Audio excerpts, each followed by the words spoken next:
Thoughtful Thursdays at Summer Camp Politeness. If you would like to raise polite and confident children, join us for Thoughtful Thursdays as it will be all about etiquette. So when we say etiquette, we mean that we will be teaching kids at camp about table manners, about how to be a good host, or also how to be a gracious guest when people are inviting us over.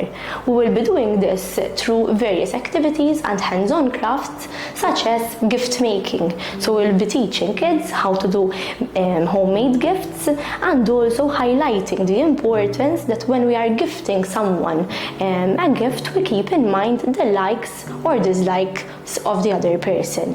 Apart from this, we will also go through basic cooking skills such as how to do fruit kebabs, for example, or coconut balls, which is a fun way for children to learn basic cooking skills. Apart from this, part of the program will be about teaching children about etiquette in different cultures. So this will allow them to be kind towards others that practice different etiquette than us, and also to appreciate the different cultures. So if you would like to join us for Thoughtful Thursdays, you can either book it individually or as part of the whole Summer Camp Politeness program.